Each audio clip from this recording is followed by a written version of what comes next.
Sunday on the Breakfast Club, and I am Serious Mind. Wasn't able to make a video last week. Unfortunately, I was sick, and I was knocked out all day.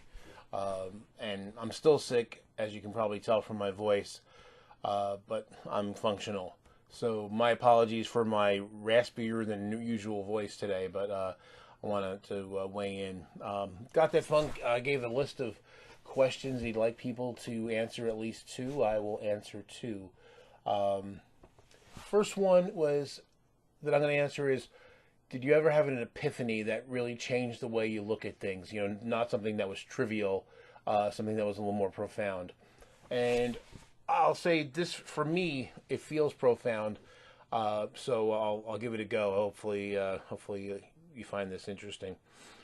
There's been a lot. If I could actually say that I've had a number of moments in my life where, something just kind of hit me in a big way and substantially changed the way I look at things.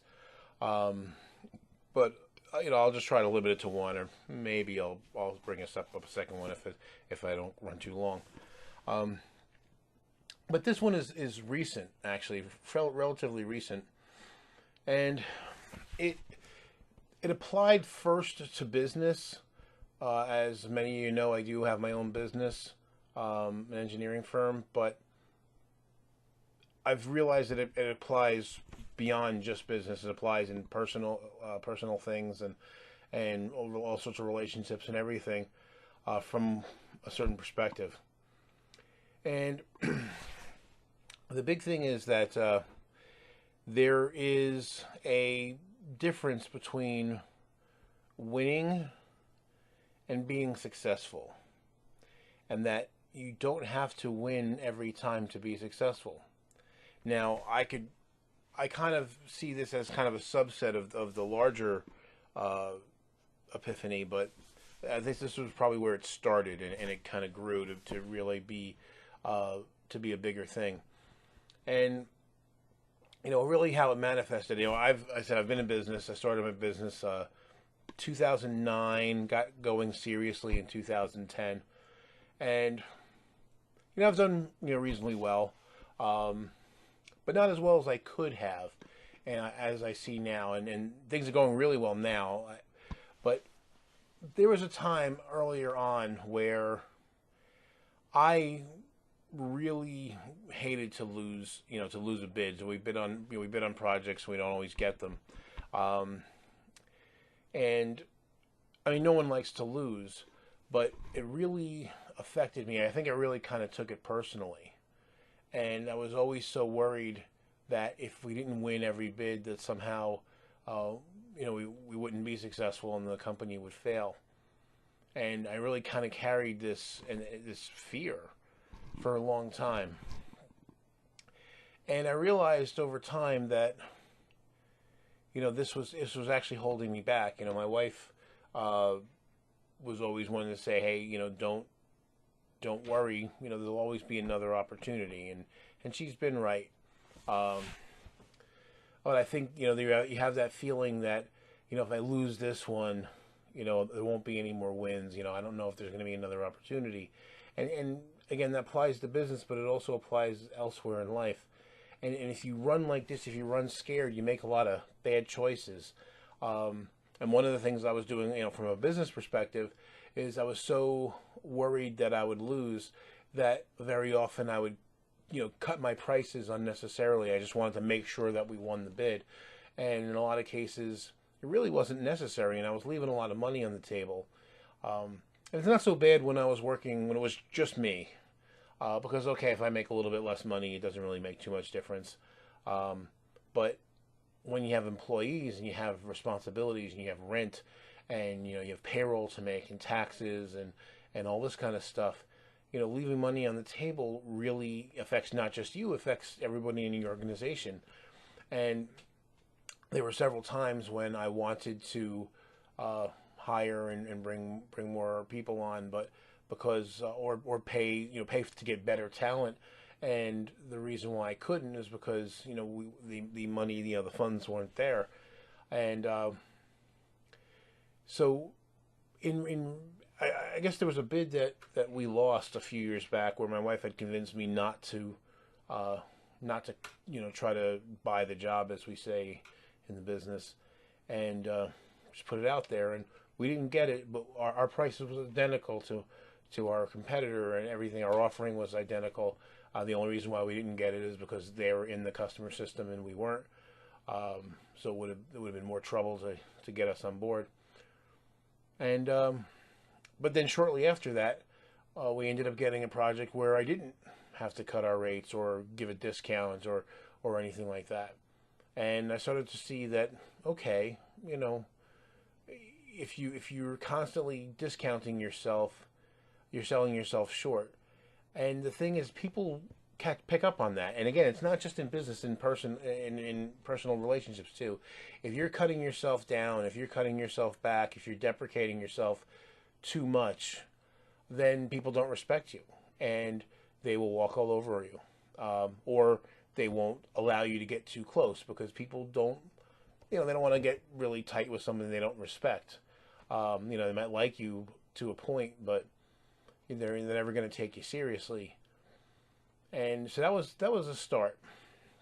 And in recent days, I really reached a point where I found that we were, as business was improving a little bit, that I was jumping through major hoops for some customers that really didn't deserve it. That they were they always the first to yell and the last to pay, and so what was happening was that some of our better clients were kind of, because they are patient, were probably not getting serviced as well as they should be, as well as they deserved.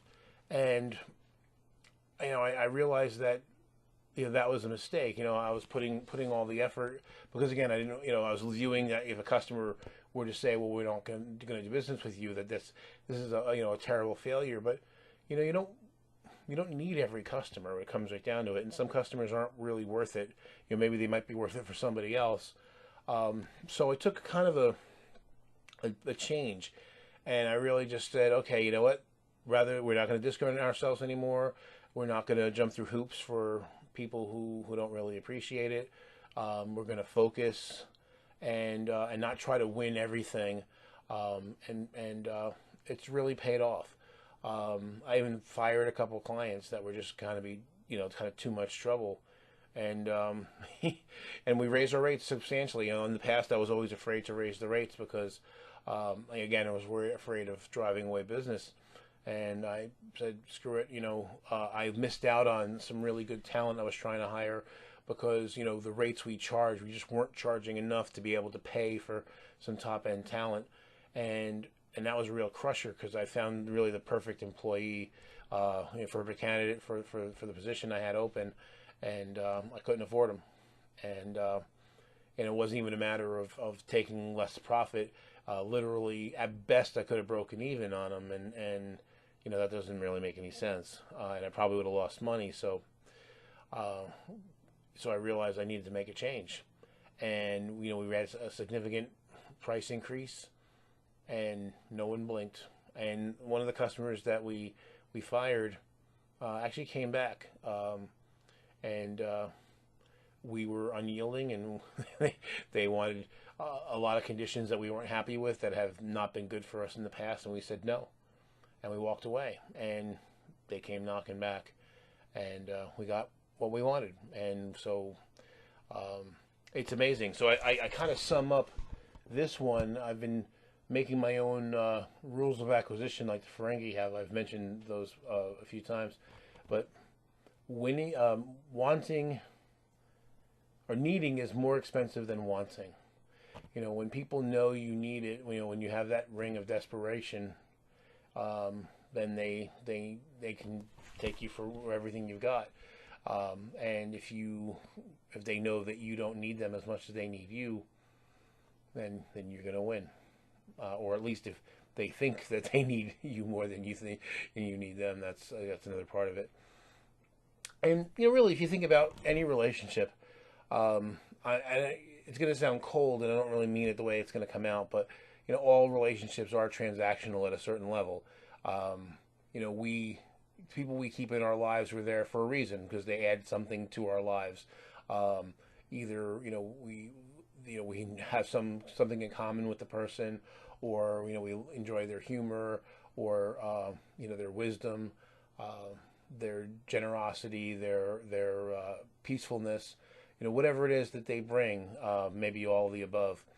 Um, and for that, to me, if someone's truly a friend, that I always say that love, the definition of love is sacrifice, because when you love something, you're willing to sacrifice something for it, and that's the thing. So you're willing to give to the other person in ways that they appreciate, and you're getting something back from them, presumably, and it may not be equal, and that's okay as long as both parties are happy with the way it works.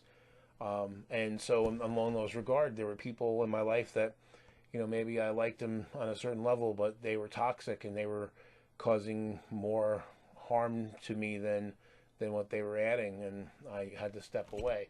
And it doesn't mean I don't like those people or care about them, but I couldn't be at the level of the exchange. The imbalance was too great, and the negatives were outweighing the positives.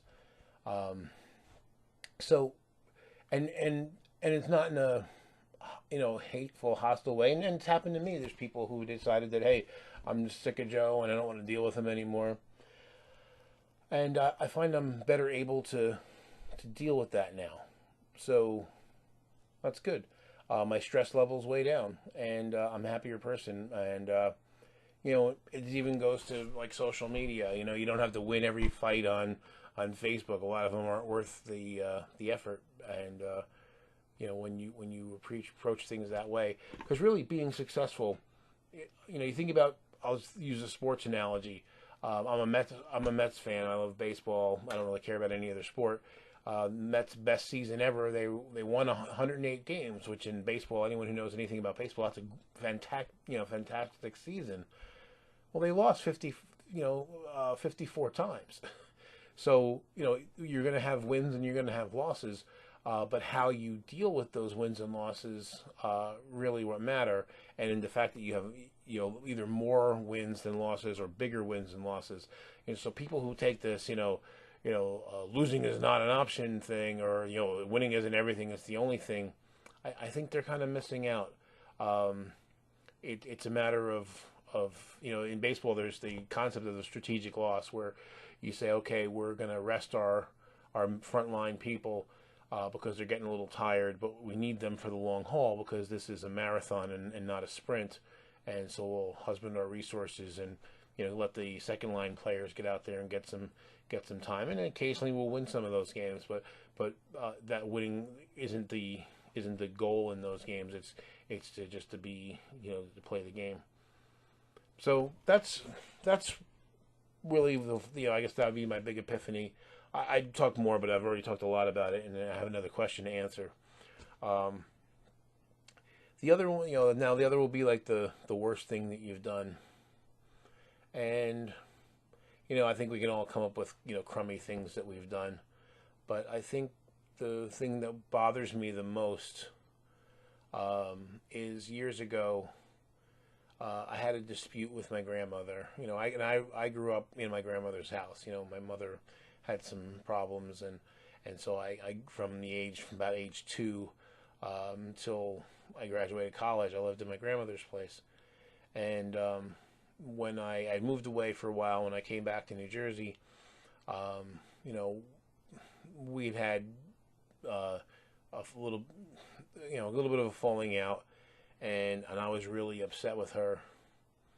And it really wasn't, in retrospect, it really wasn't something that big, but I was just really angry. And I don't know what possessed me, but I was feeling really hurt, and there was this horrible, terrible, vindictive streak in me, and I just wanted her to feel hurt too. And so I went, and I had left some stuff at her place from years earlier, and I went to go pick up my stuff, and I told her that I was never going to come see her again and never talk to her again. And remembering, hearing her voice, her voice cracking as she's trying to hold it together because, my grandmother had a very hard life, and and I won't go into the details, but a lot of bad things happened to her in her life, and there was at that point, most of her family was gone or not speaking to her, and her my grandfather, her husband was gone, and one of her daughters, and she was estranged from another, and you know I could hear the hurt in her voice, and at the time I was feeling so angry and hostile, and for that little bit, I was happy. I was for whatever reason, I don't know,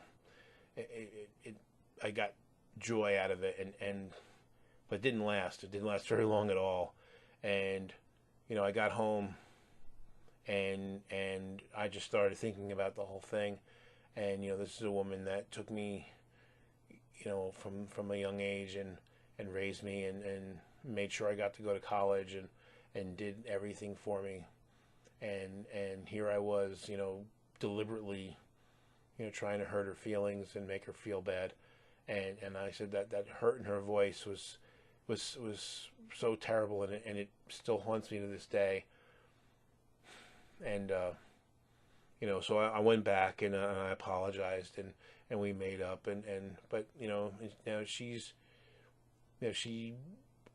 she died a few years later, but in the intervening period, she started to develop Alzheimer's, and so I spent a lot of time running around to take care of her, and make sure that first in her own home, and eventually she had to go to facility, but I spent a lot of time seeing to her, and I've always felt like that was my penance for hurting her deliberately like that. And even though, yeah, I did my best to make up for it, but in a certain way, it still haunts me, because it was such an ugly feeling, afterward, and and I resolved at that point, to never really want to hurt anybody, and I never really have, and that's what was so bizarre about it. Well, I mean, I'm sure I've hurt people's feelings before, but it generally isn't on purpose. And this really hurt me, and I guess it still does.